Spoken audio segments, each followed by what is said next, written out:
Can you guys hear me in the chat? Yes, no, maybe so.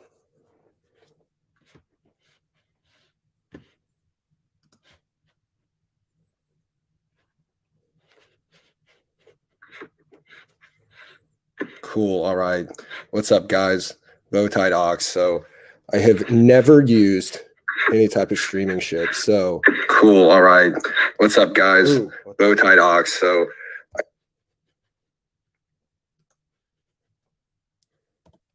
all right, my bad. There are technical difficulties. So yeah, I wanted to set up a Q&A for everyone because seems like a lot of questions in this community comes around like Ecom, how to set up, additional streams of income.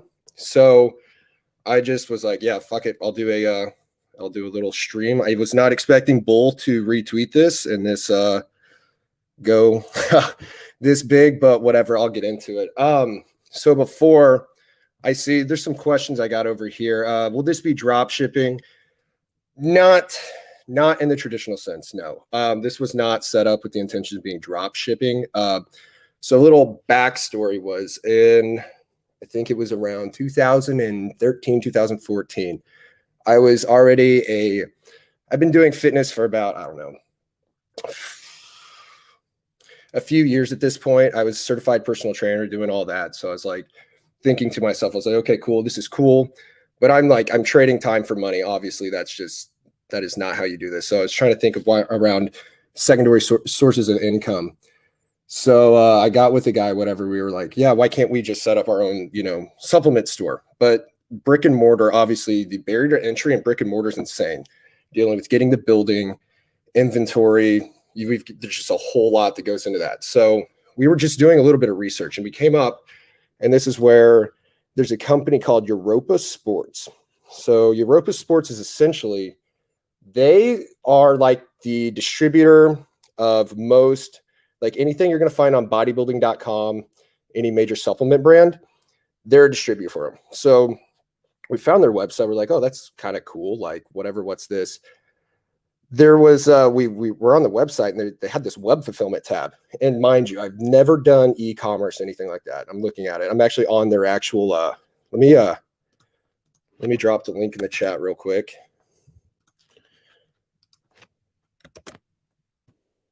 Let me see, that went through. So I don't know if that hyperlinked or not, but whatever.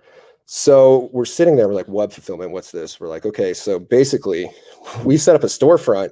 People come order from us and profit, which, I mean, honestly, at the end of the day, it was that simple. Like that's really how it went. So what went into that, and like what I wanted to touch on is like, it sounds real easy, like, oh, hey, let's just start a business, let's make money.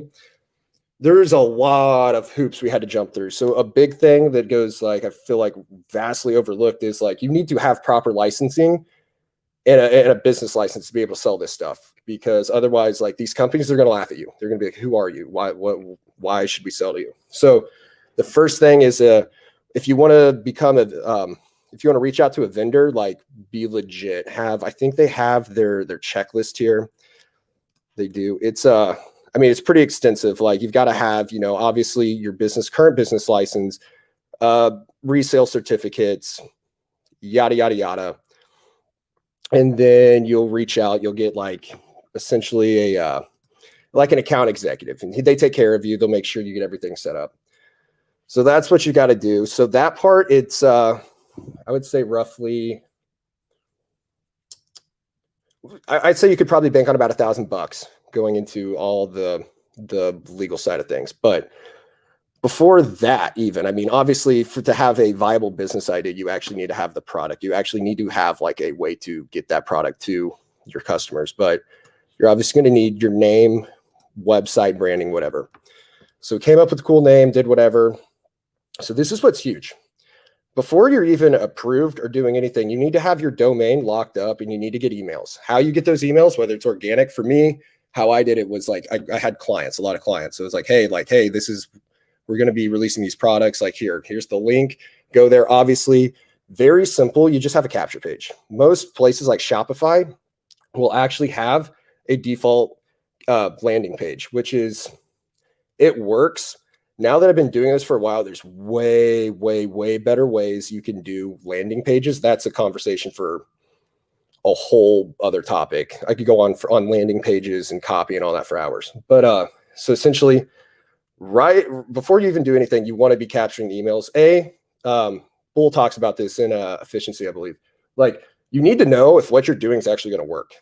So we didn't throw any money initially at this. Everything was organic. We used social media, word of mouth marketing. This is kind of earlier days of ecom too. I mean, not really, but I mean, we're talking early 2010s. So business cards, everything, which leads into branding. Like, you need to look legit. At the end of the day, I'm not going to do business with you if your company looks legit. If you have a shitty logo, if your color scheme's off, if you're not consistent, like, your customer's not going to take you serious. Because at the end of the day, if you're going to do anything, because you're competing with professional brands, so you need to stick out as an actual professional brand. So that's the big thing. So we did that. And then web design. Ecom's pretty easy when it comes to web design because you can use Shopify. Shopify is great. I've never run into a problem with Shopify.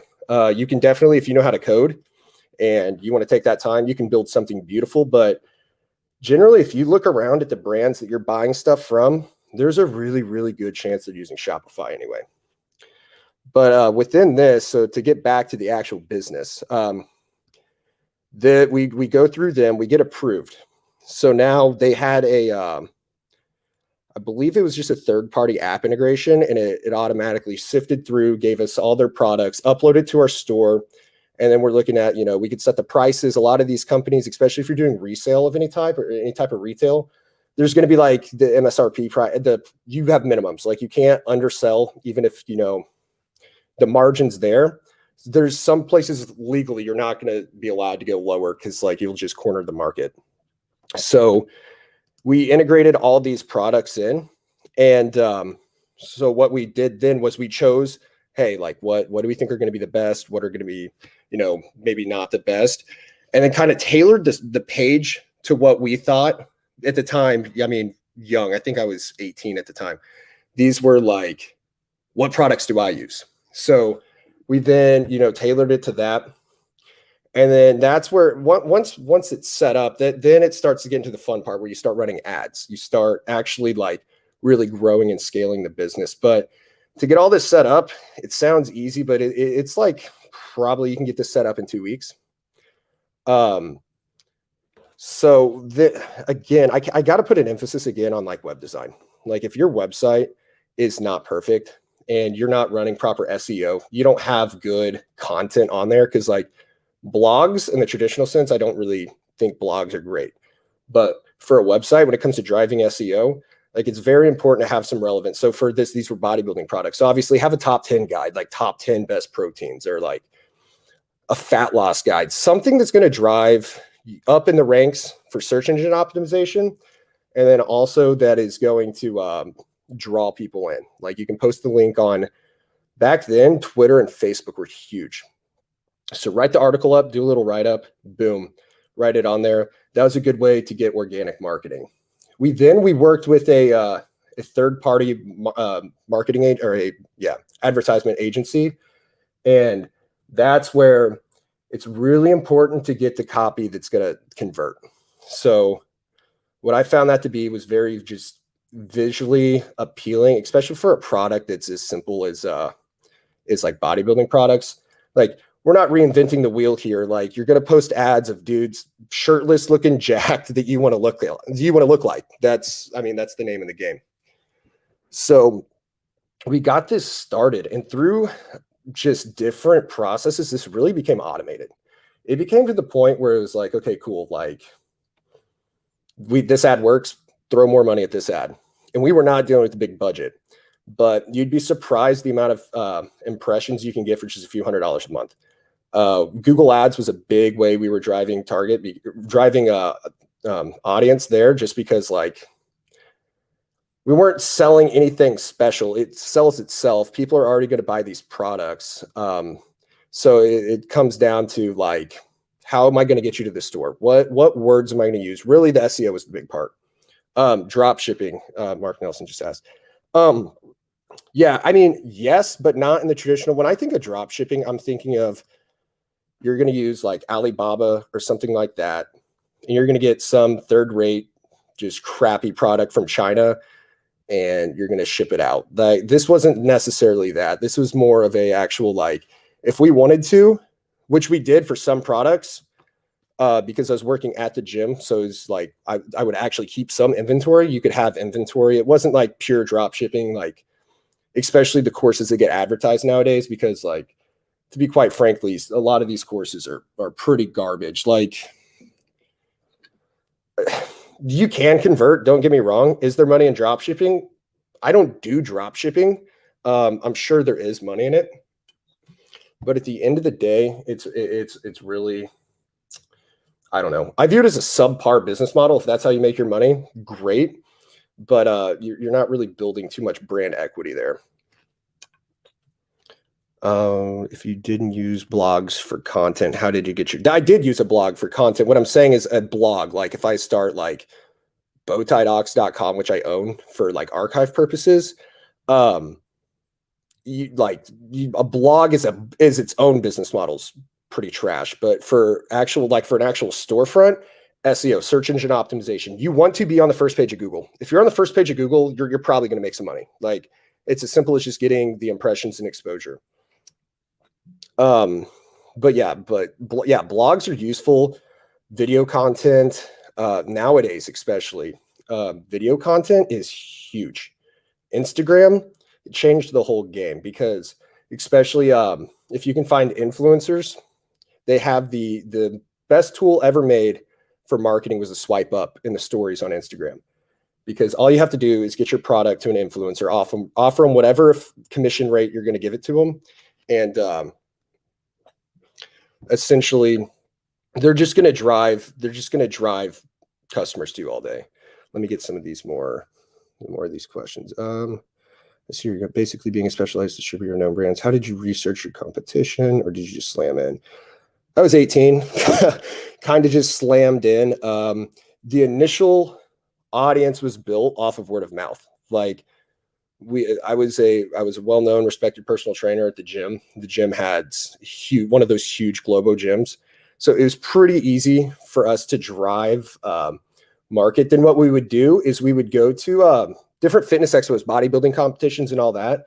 We would hand out business cards, and we would connect with athletes. And we ended up, we sponsored a few athletes. Our budget wasn't huge. It's like, again, 18-year-old kids, like, our budgets were not big, but we had enough that really free supplements for most guys was enough. And that was a big thing, because though it was online and it was Ecom, everything was almost native marketing. It was very organic. It was very localized marketing, if that makes sense. We did reach a point where we were starting to get orders from just crazy places, which was great.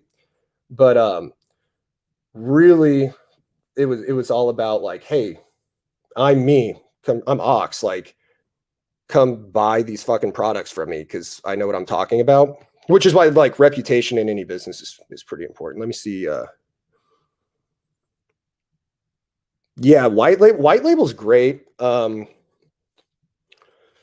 Yeah, like, white label's how everyone does this. Like, honestly, like, because someone was asking me about a specific industry, and I know for a fact that everyone within this industry, they manufacture their products at the same place. And it's really easy. If you want to find a good white label product and you want to make your own product and you feel like you have an edge in a market, look at the back of the label.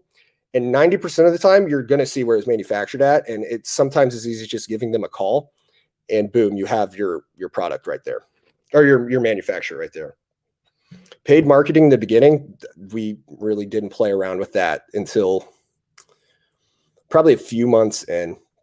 Like I said, this was like, I had never even really read a book on e-commerce. We were just like, hey, this seems like a good idea. We want to make money. Like, honestly, because like, again, like, you can have the best plan in the world. You can have all the ideas in the world. It's execution of your ideas. What is your opinion on digital products? If you have a good digital product, if you have some type of niche, valuable information, absolutely. I mean, I could do it with fitness products. Will I in the future? I don't know. I don't know what the demand is for fitness products. I like Substack's model where I can just directly get you information to you. But yeah, if you possess some type of niche knowledge, the only thing with digital products is they Bull hits on this inefficiency is usually it's a one-time sale. So unless you have a follow-up plan on how to, continually monetize and build long-term value with the customer, really you're looking at maybe, I see $27 is like the big amount now. Like you're making $27 one time, and unless you can repeat that with, you know, hundreds of thousands of people, you're not really going to be able to really make a huge dent there. If you were to start from scratch, how would I have done it differently? I would not start an online supplement retail store. That space kind of died with the emergence of social media. Like there's no reason for a company to use a medium like Europa Sports or bodybuilding.com anymore. Like you can go straight to the vendor, or you can like, for example, I love Gorilla Mind. Like I absolutely love Mike Cernovich and everything he does. And the Gorilla Mind products are absolutely great. I'm on Gorilla Mind Smooth right now. I love their products. There's no need for me to list that product in on bodybuilding.com. If I can have the influencers and I can have my athletes, then you just directly buy from them through, they're going to post a link, they're going to do something. The retail space for something like this kind of died probably 5 years ago. Let me get this sponge. So would higher margin come from perishable products as opposed to stuff that lasts a long time? Yeah, well, depends. So something like a pre-workout that someone's going to use almost every day. Yeah, you're not looking at like, let's say a typical profit margin would have been like 10 to 15 bucks. Cause like, honestly, pre-workout sells for what, 30, 35 bucks. It maybe costs $15. That's the wholesale price. And you're looking at like pretty much $15 a month reoccurring. Like that's going to happen. Stuff that lasts a long time, obviously is just not going to have that effect.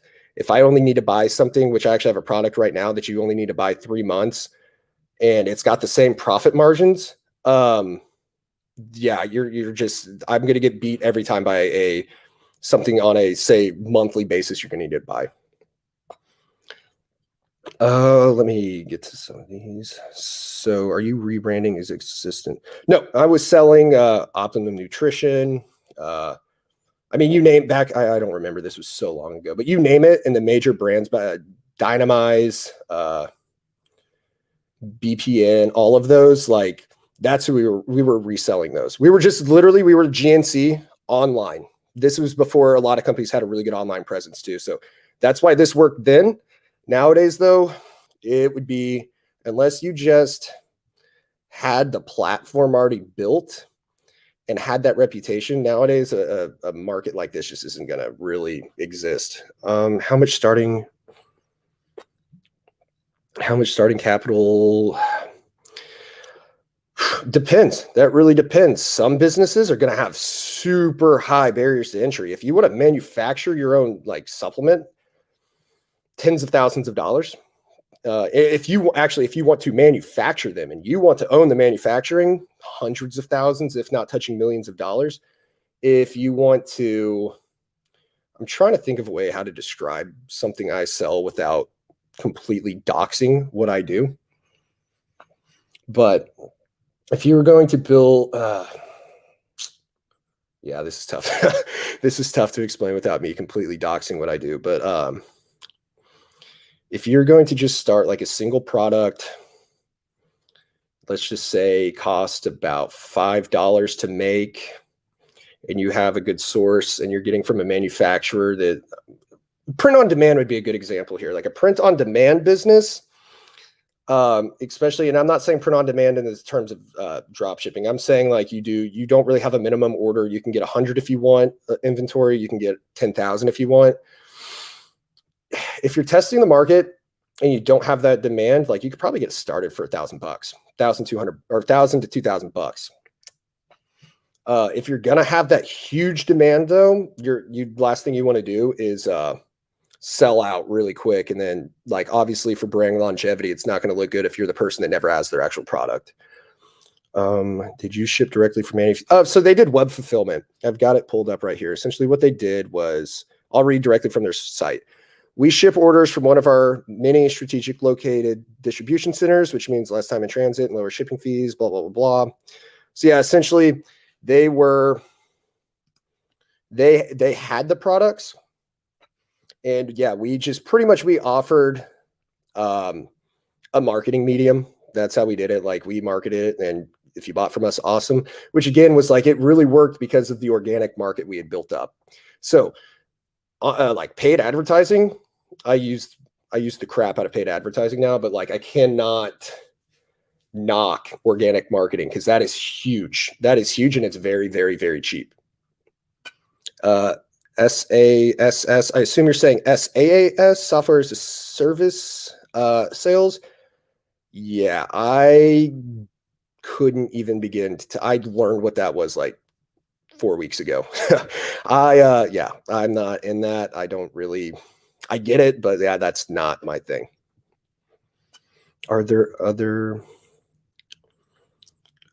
Sorry, I got comments. Are there other consumable product distributor wholesalers for other markets similar to Europa Sports? For coffee, there actually is one on coffee. Drip Shipper, I think. It's actually a drop shipping service, but Drip Shipper, I think you can formulate your own. I saw this on a blog article like a couple months ago.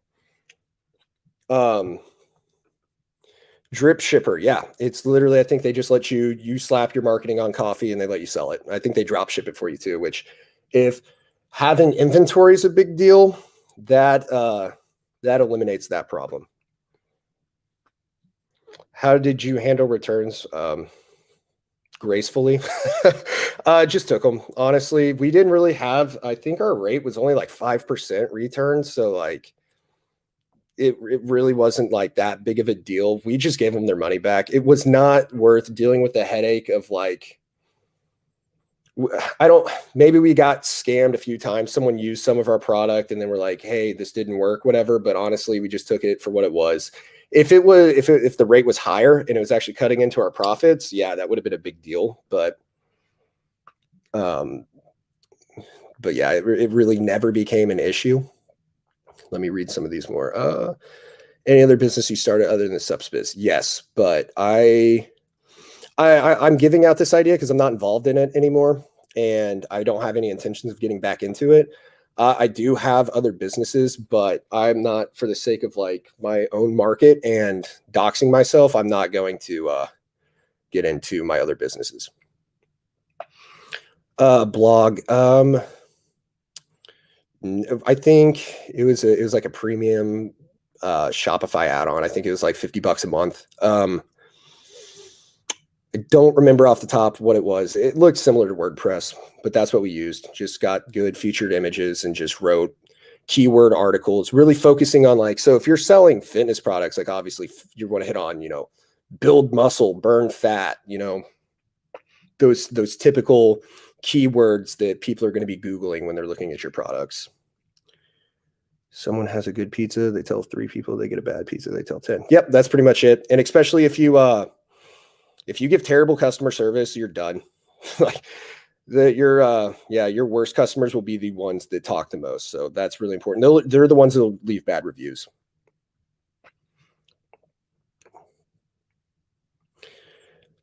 For the influencers, it was people winning shows. We would look for guys that were known and respected, because we're talking bodybuilders, but they weren't, at the level that they could demand $10K a month from us. Most of these guys were your typical gym bros that had a few thousand followers on Twitter or on Instagram, and they were okay with, a couple $100 of free supplements and a code. So they would have their code and it would be like 10%. So if this is dead, what emerging markets are using this model? I mean, I'm sure there's plenty out there. It's just really the key is, without like, you could get into like different levels of research you could really get into to find a good market. But it's just going to be a niche situation where you're noticing that most of your competition, they're lacking in ecom, and then it's going to be easier to then use that as a medium. Should you only sell things you have knowledge of? I wouldn't. I mean, yes and no. Does it matter if you're the subject matter expert? Like, yeah, I'm a bodybuilder now selling bodybuilding products, but like, if I wanted to get into women's cosmetics, I think within a few weeks of Google search, I could probably know enough to be dangerous to get some sales. Let me see what other questions I've missed. Oh, whoops. I don't know how I put that up there. Hide. My bad.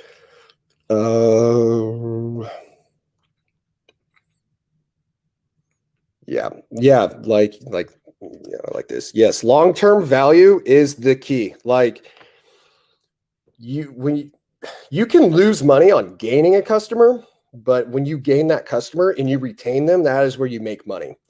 Like if you're going to buy from me one time for 20 bucks, that's awesome. But if I can get you to buy from me 12 months in a row at 20 bucks, now we're talking real money. So really it's the cost of, you really have to weigh the cost of getting a customer, then retaining that customer. And that's huge. Any other, but yeah, that's in a nutshell. Yeah. So like, just to kind of go back over, the big thing is going to be make sure the market is viable and it's actually, you can actually convert sales. Get all of your admin stuff done like right away. The last thing you want to do is be ready. I'm speaking from experience. The last thing you want to do, and this is actually single biggest mistake, is ready to go, but you're missing some type of license that you needed. You're missing some type of tax paperwork. You're missing, and taxes, again, that's something I haven't hit on, and that's its own subject for a whole nother day. But the key there is really get something good automated. Zapier is like the best app I've ever found. The fact that you can pretty much streamline your whole business through Zapier is huge. I wish I would have had stuff like that back in the day. I was using QuickBooks, which was good enough. But yeah, the biggest mistake was not having all of like my ducks in a row in terms of like, yeah, licensing, just the proper paperwork. Any tips on connecting with, you're going to get rejected way more than you're ever actually going to get taken serious. Even if you're not known in your industry, you need to kind of become known. You need to start going to the places where people are that you can actually move the actual industry. So for this example, like a bodybuilding show, I can just go talk to you in person and I can sell you on like, hey, why you should support my business. Again, it's kind of like copy. Like, make sure you're really selling them on why they should be working with you. Because if I'm not convinced that you're legit and what you're doing is, going to be beneficial for me, then yeah, I'm just going to ignore you. Because you got to realize, if someone's a big influencer, they're getting hundreds of DMs a day for people to sell their products. So having your like actual like product page and everything, on point, making sure you're not like following, 3,000 people with 100 followers. Like, that's just like, when I see that, I'm like, okay, cool. Like, I don't know how legit you are. So yeah, that's going to be a big thing. And you don't want to necessarily go for the whales. I forgot who it was. I'm sure one of you can drop it in the chat. I think it's Tim Ferriss, maybe. You need 1,000 super fans. So you don't need to go for the people that have 1 million followers or 100,000 followers. If you can go for the smaller fish, those I think they call them micro influencers. Those people can really, really, really, really drive a whole lot of growth to your business. When you're testing the market, you mentioned a lot of organic face-to-face growth. What are some of the what are some of the things that changed over time during testing? Knowing who to go after, because a guy can look like, especially in something as vain as fitness, a guy can look the part, but he's not the part. So when I say organic growth, I'm talking about like my network of, we'll call them influencers. Most of these guys are not actual influencers and like how we would call an influencer today, but make sure you've got good, reputable people, because there's way too many times that, this guy has a referral code and it's just like, oh, everyone hates him. He's not a good person. He's a bad look for your brand. So make sure you like having a little bit of a vetting process there so that you're not getting a bunch of idiots that are running around supporting your products. Is going to be really, really big there. Zapier's amazing. Like it is so easy. I have it talk to Shopify, which talks to Amazon, which talks to my accounting software. Like once the sale goes through, it's pretty much done. There's so little I actually have to do on the day-to-day for my businesses. It all comes down to more of the creative work. It comes down to copy, ads, and then just, dealing with customer service issues when they come up, which again, the emphasis on customer service is so huge, because you can have a really crappy customer, but if you provide that service, like I've seen, it's rare, but you can convert a hater, for lack of better terms, into a long-term customer.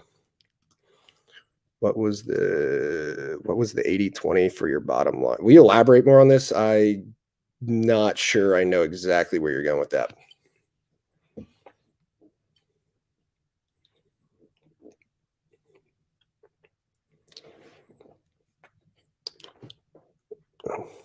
Yeah, I'm not sure what you mean by 80-20 for my bottom line.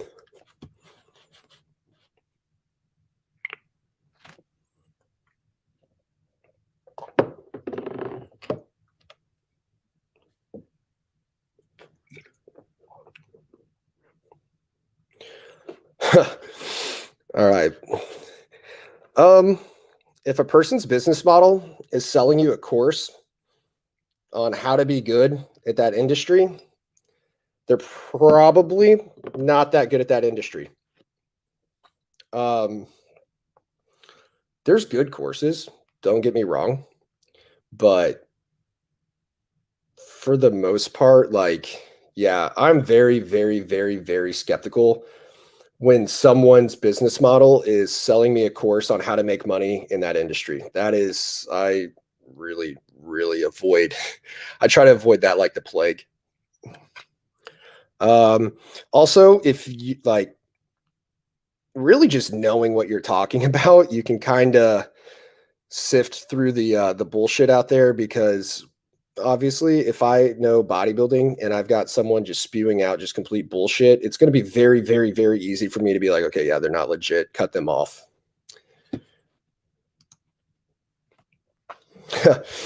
Not as eloquent as you might think. Really, it would just kind of be like, hey, bro, like, what kind of subs are you using right now? Oh, yeah, that's sick, dude. Are you interested in, potentially making some money? To new customers. Sorry, I'm thinking of like new athletes. For new customers, being really, really helpful. Really, like, not like, hey, let me sell you this, but like, let me, this is, hey, like, really, it came in terms mostly of questions. Someone would come up to me because they knew, obviously, it's kind of the halo effect. Like, they know that I know fitness, so they would come up to me like, hey, I'm having a hard time getting enough protein during the day. I'm trying to get bigger. Like, what do I do? And it's really just like genuinely like pointing them the right direction. Trying to, like, the worst people about this are like GNC. Luckily, I'm at a point where I walk into GNC and no one really bothers me. But yeah, like when you go in and they try to get you, to buy their new Turbo X 5000 fat burner, like that annoys me. And that, like, people see right through that. BowTiedOx. I'm just kidding. Yeah, there's plenty. Plenty. Let me pull up my Instagram right now, and I can probably find 100 of them.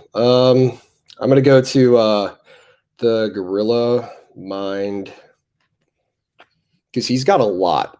The Gorilla Mind brand has a lot. We got this dude, Lex Little. I don't know if he's micro. No, he's got 205,000 followers. James English, There's a dude named Sush. Like, it's you've got to know what you're looking for, and you just look for quality. If you can tell a guy knows what he's talking about and he's legit and his intentions are good, they're probably a good person that you can get on board. Just like everything, you're just gonna have to put in a little bit of market research, just kind of see, like, checking their engagement too is important. Like, too many times you see a dude with 3,000 followers, but he gets like 30 likes on a picture. That's a red flag. So if guys are getting good engagement, what I look for in an influencer is someone that's like actually will get comments and interaction, and they interact back. That's good for the brand because that's who sells. Like, they actually connect with people. The people that think they're too good to talk to people, they usually fizzle out every time. If your margins are there, absolutely. I have one of my products is FBA, and it is amazing because I don't do anything with it. Every now and then I click on a button on Amazon and I make it a sponsored product. But yeah, FBA, if your margins are there, if your margins are not there, you can have something that if you fulfilled it yourself could be doing $10+ in profit margin.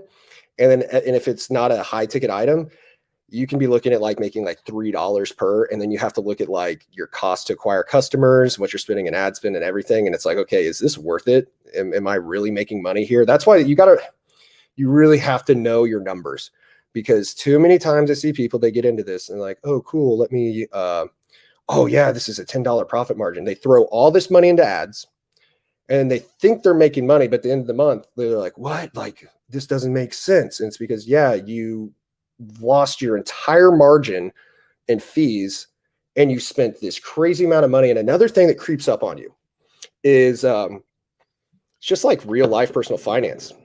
It's like your subscriptions you don't think about. Those will kill you. So obviously Shopify at the minimum is going to run you $30 a month.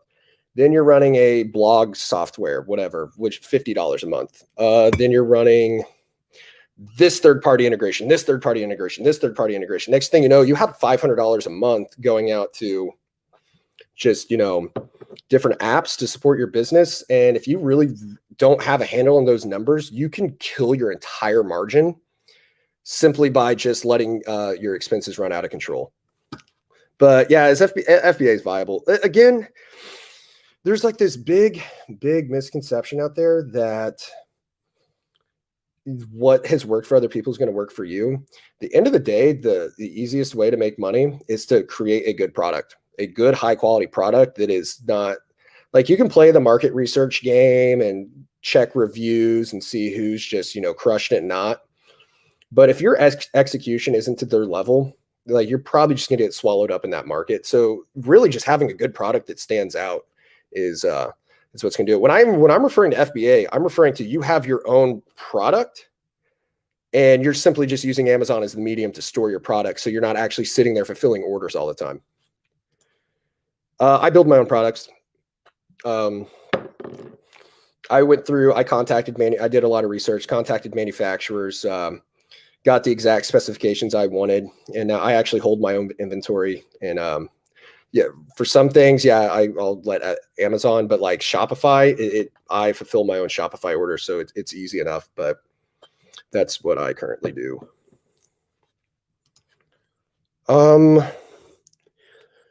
Any recommendations on co-founder? So there's actually a lot of places. I don't know if I'm hitting your question exactly what you're asking, but there's actually a ton of places that will pretty much take you through the whole manufacturing process. They'll manufacture your product and you don't have to do crazy amounts of inventory. I've seen some like even 100 units that you can do. Of course, you're going to have much higher margins if you are getting more inventory. But yeah, at the end of the day, there's so many places out there that can they can make your product into reality without you having to really break the bank. What did I just miss? Something? There's something else I wanted to touch on. I do not remember. But yeah, if you guys just want to keep the questions rolling, I'll stay on here for about another 20 minutes.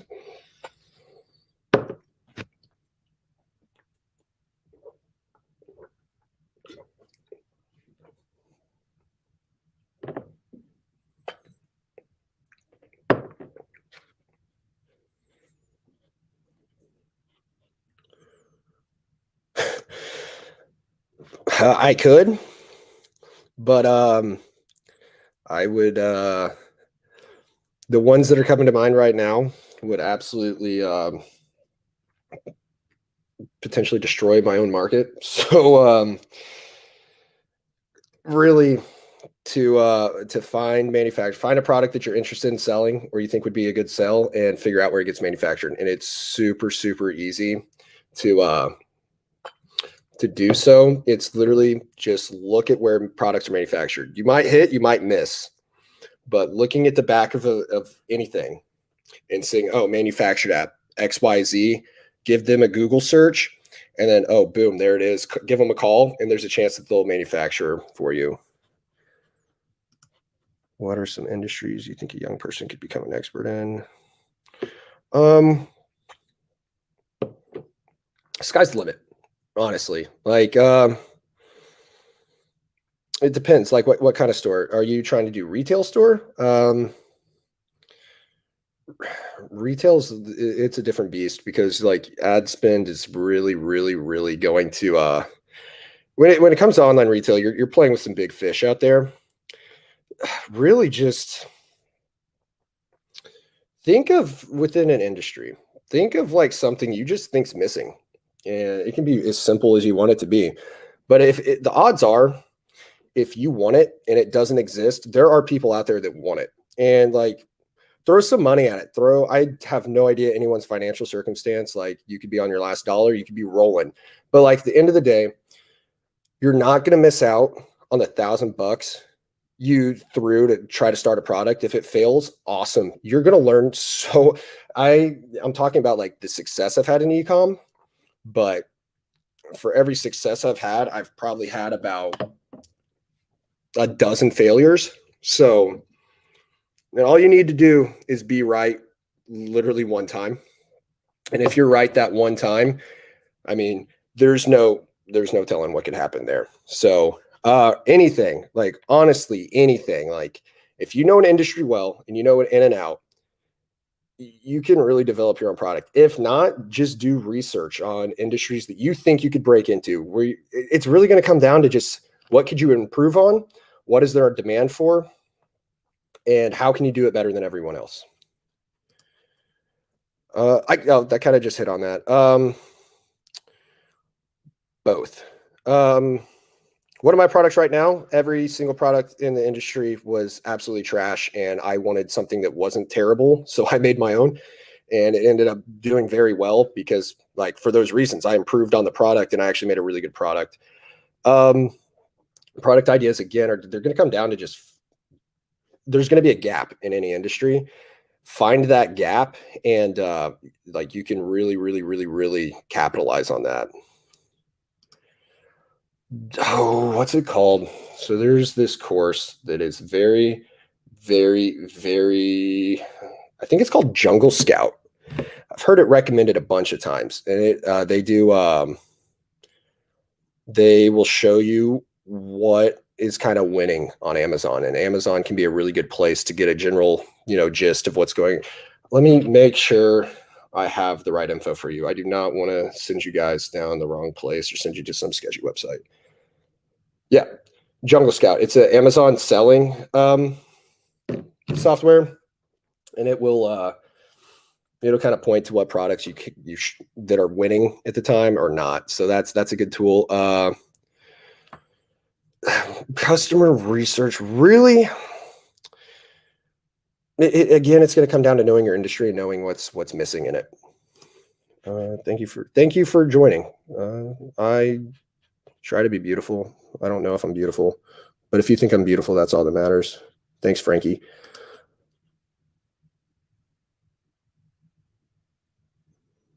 Yes. Yes. Just yes. This. Yes. Absolutely. And think about that niche for a second. Like, who thinks about that? Like that's not like that's the beauty of business. Like, I promise you, when people are sitting around, trying to come up with a business idea, like sponges isn't like what they're going to think of, but like the sky's the limit. If there's a case use for a product, like people will buy it.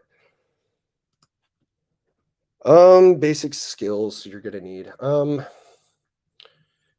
basic business acumen, really just understand like sales. I mean, sales at the end of the day, sales. Um, Basic skills needed courses, efficiency by Bowtied Bull. That is, that was game changing for me. That was really game changing. Basic web design, just knowing how to set up a Shopify store. It is so easy. You can do it in your sleep. I could probably set up a nice Shopify store in a couple hours. So toying around with it, again, courses and skills are great, but getting your hands dirty and getting that experience, like I said, I have failed so many times, but every time you fail, you learn so much. I'm going to pitch Scott Adams' book, How to Fail at Almost Everything and Win Bigly, I think is what it is.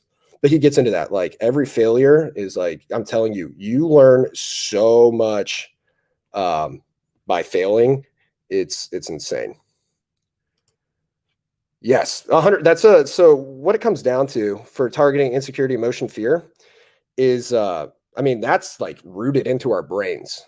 You can't, you can't eliminate that. That's always going to sell, simply for the fact that like cash advertising, which is back to this one. Cash advertising is a book that I can't recommend enough, and they're called the Life Force Eights, I believe, and they get into that. And yeah, fear and emotion, they simply sell. I would suggest 10 times over reading that book. That book is worth its weight in knowledge. So definitely worth looking into. Let me see. What if the industry you know well is a service industry? I mean, it's not ecom, but I mean, if you have the edge, again, it's all going to come down to edge. Like if you have that edge on that market and you know what people are doing wrong and you can improve on that model, you're going to win, simply just because if you, it comes down to innovation. If you're going to innovate the industry and you have a better idea and you execution ideas are futile. Execution's where it's at. If you can execute better than the person next to you, you win every single time.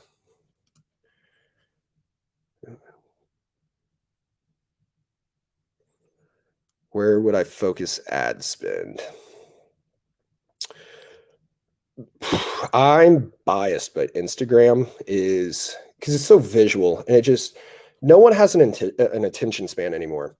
So if you can get a powerful ad out there and really hit upon, what makes people tick in terms of marketing, going back to cash advertising, like those Life Force Eights, or like really just, boom, get their attention right there.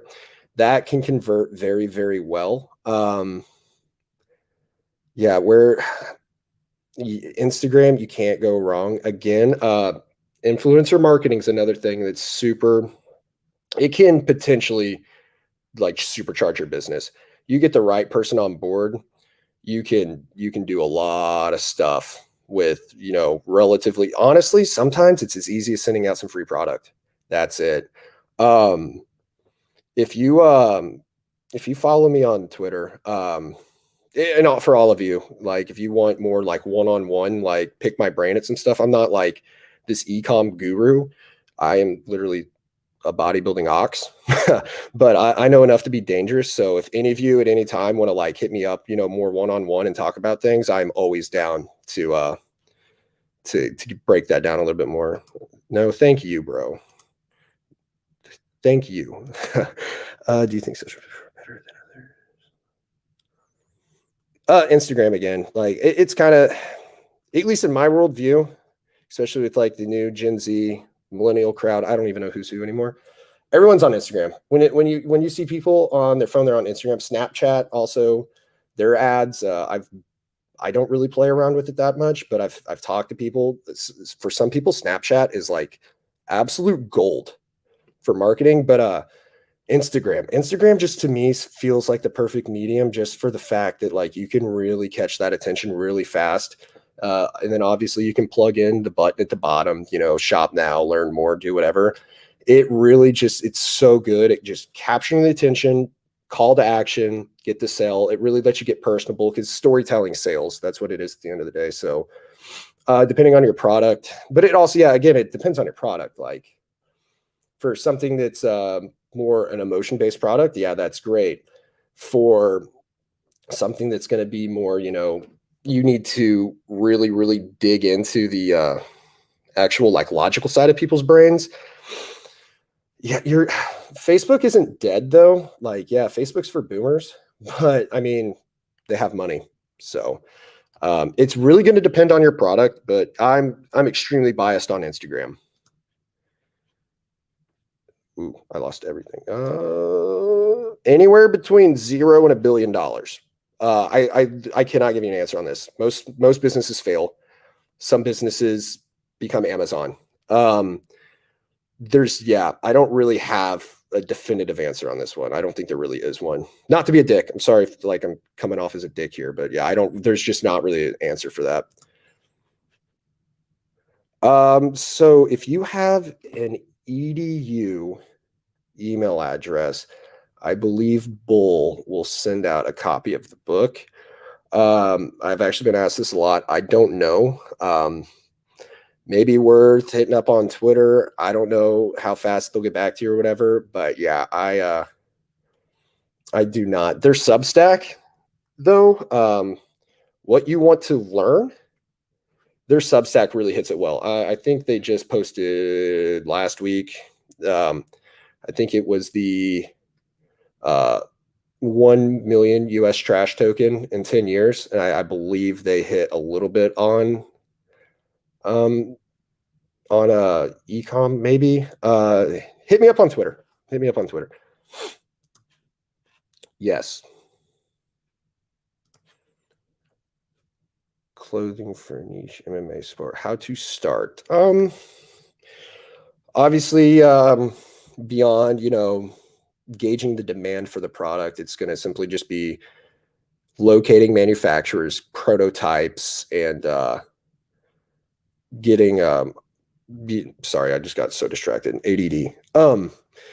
Yeah, just getting the actual product and the prototypes and then testing it, seeing who you can get to buy. I'm like, testing's great.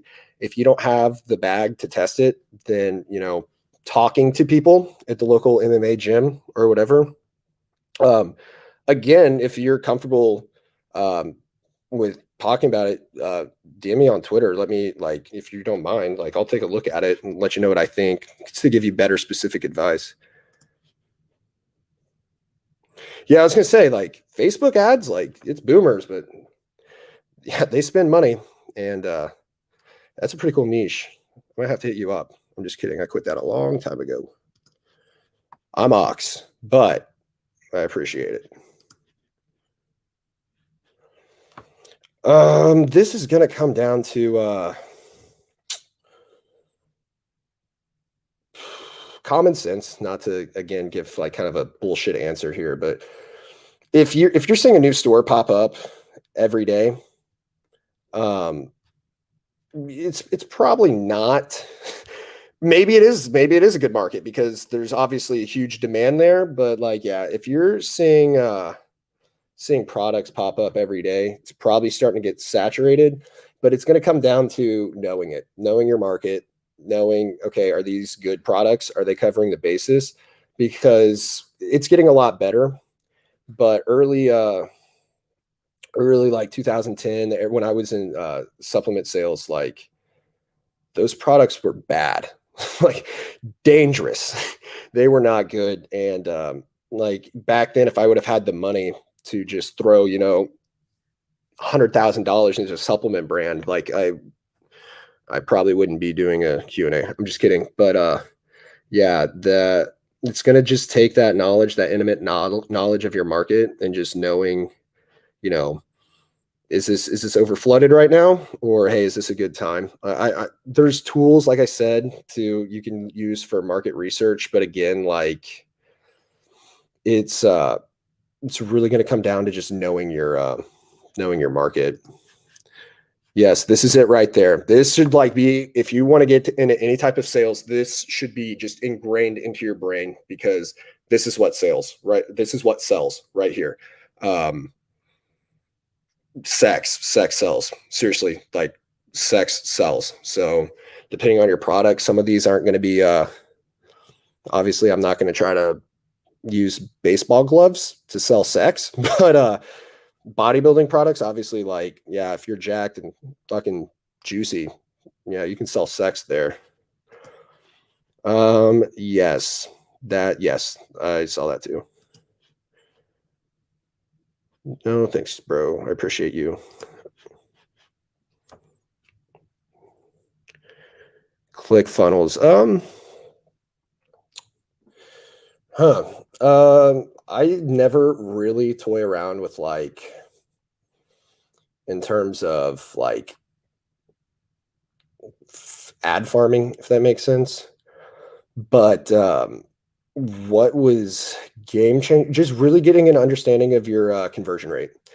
A/B testing, A/B split testing is like, that's so big, and your email list is quite literally, that's how you make money. Your email list, like, that is so powerful, and being really able to get good email campaigns and capturing their emails, because that's a lifelong customer. When you have their emails, like, you own a little piece of their mind, because you can constantly just pop up and sell yourself with some I like to do soft copy in email. Like, I'm not necessarily going to, like, buy now. You have, sometimes there's a time and place for that, but yeah, like, at the end of the day, your email list is so big. That's why, like, like Substack is huge. And for the people who have Substacks, if you plan on releasing a product one day and you have, a few thousand people on Substack, like, I can get you a product in a long form copy right there. And yeah, like I said, I like to do soft sales. I like to, hey, here's this friendly article, blah, blah, blah. And at the bottom, boom, call to action. And, or at least if it's not a direct call to action, at least get them onto your website, because then hopefully your website can sell itself. Something for any of you that are going to use a single product model, Solo Drop, theme for Shopify. Cannot recommend it enough. It has so many, I think it's only $99 too. I'm going to pop a link right now, because this is huge if you're trying to get into the solo product niche. And you'll be able to see the features they have here are insane when it comes to scarcity, social proof, everything. It's a gold mine. Jack 3D for the win. I will neither confirm nor deny that I still use some of those DMHA, DMAA products, but for legal purposes, that was a joke.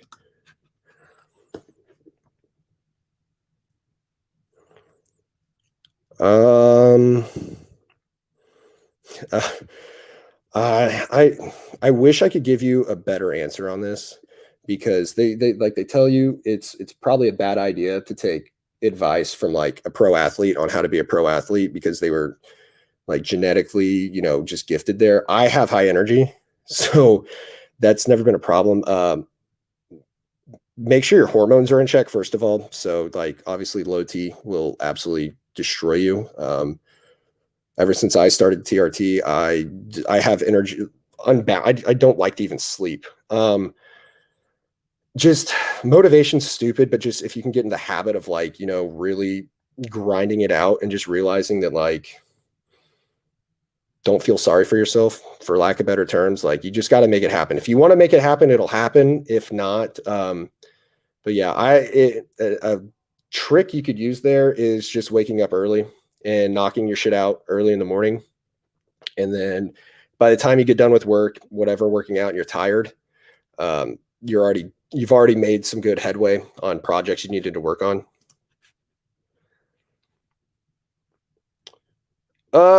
Both. I like to use both. I don't just settle on one thing.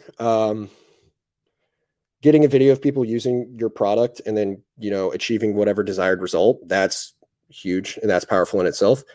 When it comes to, like, listing information, image ads are great. Like, if I want to list my benefits of my product for you, image ads are absolutely amazing. It's just going to, again, A/B split test. You're going to find out what works for your specific product. Yes, absolutely. Yeah. One of that's why actually I'm glad you asked that. I dropped the solo drop link down there. Um, yeah, you can absolutely 1 to 5 products. You Plenty of people make a lot of money selling one product. What's cool too is if you do have a product and it has a kind of a supplemental product to it, something like Solo Drop actually has a an upsell feature. So within the cart, you can already have that like, hey, add this to your cart as well. So yeah, you definitely, yeah. You don't, there's no rules. Like at the end of the day, there's no rules with any of this. You can have one product, you can have 150 products. It does not matter as long as you can find a way to execute and drive sales. At the end of the day, there are no rules in this. I can't even count. I don't even know. Probably four have succeeded. Failed. Probably like 15 plus. So many. What was one? Let me think of an example of one that's. I'm trying not to dox myself. I don't know how much of my name is connected to these products. I tried to start a cannabis brand, and that epically failed terribly. Learned a lot, but yeah, yeah, I have failed so many times. It's not even funny. But at the end of the day, like I said, not to be cliche, but like failure is so big because you know what not to do, and like anytime you're in any business process, you're going to learn something about whatever industry you're in, systems and functionalities. Like failing's just as important as succeeding. I know that sounds really stupid, but it is what it is. But yeah, I can't even count how many I failed. A ton. Cold weather baseball gear. I might have to hit you up. I'm getting to the age where I need to join a men's league baseball team. I appreciate it. Thanks, friend. Prime Body. Primebody.com. I think it's .com. I'm not sure. Really good third party TRT brand. Definitely take care of their clients very well. I've never heard anything but good things from them. Derek from More Plates, More Dates. I believe he's starting a TRT clinic, and I trust him a lot. He's the him and Mike Cernovich are the guys behind Gorilla Mind, and if his TRT is anything like his actual product and how they run that business, it's going to be super high quality.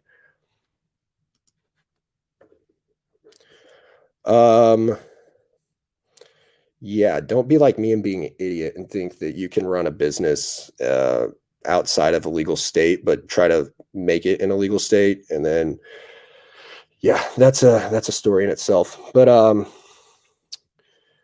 I have a buddy getting into this industry, and what I've told him is to really get set up with the warehouse and distribution. So whenever it gets to a point that like hemp is or like actual THC, well, you're saying hemp and CBD, but for him it's a THC. He's in Colorado. To have the network set up that when this does go global, if it does global, which I think it not global but national legalization, that you're already in a position that you can set up distribution networks like outside of your state, depending on whatever the laws are going to be. I'm not even going to act like I'm even following the industry anymore. But the biggest takeaway there is make sure that you have the legal side of that just completely on lock, because very easy to get in trouble in that industry.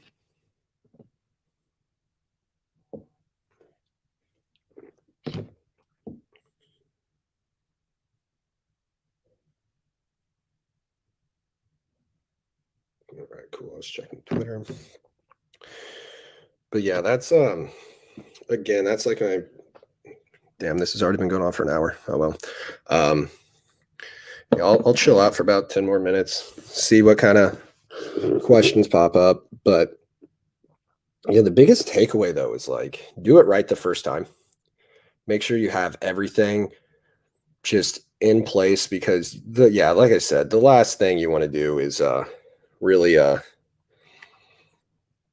fuck around and not have the proper licensing. And yeah, you've done all your market research, you've done everything. And I know it seems like a really easy point to miss, or it seems unimportant, but like at the end of the day, like last thing you want to do is have to file a business license in your state, and it takes a month, and you're just sitting there for a month, just twiddling your thumbs, not really doing much.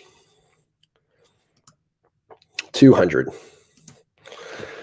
Banks are zeros. Banks are terrible. Buy ETH. That's a winning success right there. Buy ETH. Buy Bitcoin.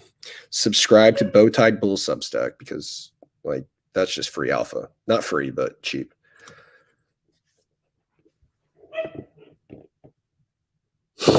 Yeah, we're kind of seeing a reemergence of those some of those supplements nowadays as well. They're finding legal loopholes, and you're starting to see like the original Jack 3D formula out there. So for better or worse, I probably don't think it's the healthiest thing to take, you know, pretty much amphetamines before a workout. But if that's what you're into, no, I wouldn't suggest it. I wouldn't do it. But yeah, I think we're gonna see another big crackdown within the next couple of years on the supplement industry. I'm trying to think. Let me go through my notes. By notes, I mean all 6 words I wrote down. I think that. And then the sell. If you decide to sell, what I did was a local sell. I found it's actually the people that did the marketing for me. They ended up actually buying my business. So but Empire Flippers, there's a few other, you can get really good offers. So yeah, Empire Flippers is, I've seen that one recommended probably the most. And, yeah, because I mean, at the end of the day, unless you just are absolutely in love with your business, like you want a good exit. That's kind of what it's all about. ETH over Bitcoin all day, all day. I mean, I buy both, but I think I'm roughly, my portfolio is messy, but I think I'm 60% ETH, 60% ETH, like 20% Bitcoin. And then, it feels off because I have a ton of Chainlink. I think I almost have as much Chainlink as I do Bitcoin.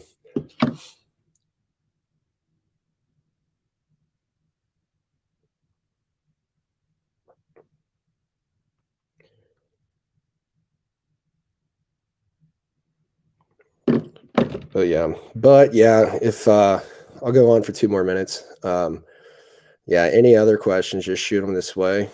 If not, this has been cool. Never done anything like this before. I was so nervous when I started because I was expecting to do this for like 20 people, and I saw it was like at 170, and I was like, okay, this just turned into a public speech. I'm not cool with this. But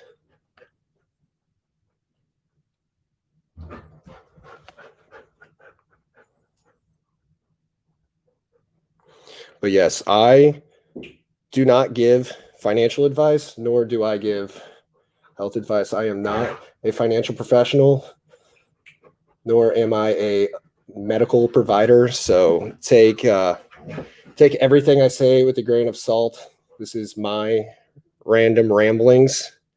So yeah, do your own research.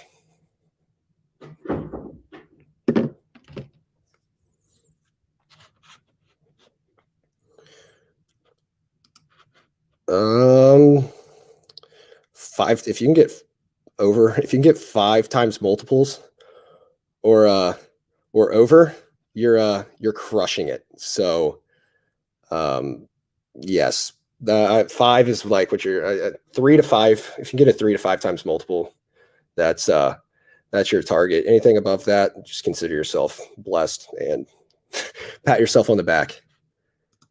Yes, not financial advice. I have autism, so please, please, please understand.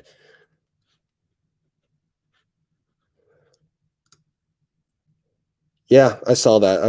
Like I said, I was not expecting this many people.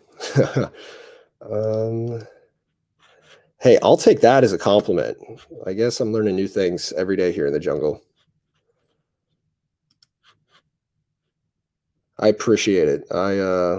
I just, like I said, I'm not a guru in any of this. I just have a lot of experience, and I figured been getting within Twitter and Discord a lot of questions. So I figured I could at least give a little bit of background on how to start, because I think everyone needs to, if ecom's what you want to do ecom, but whatever. But I think ecom is the way of the future, and I definitely think this is pertinent information, especially for the younger guys out there that want to start developing 1, 2, 3 income streams. So yeah, I appreciate that you thought I did a good job. But yeah, I'm gonna end this here. But yeah, I appreciate having you all here. I guess this went good, so I guess I'll plan on doing a few more of these. But I appreciate you guys for showing up. Have a good night.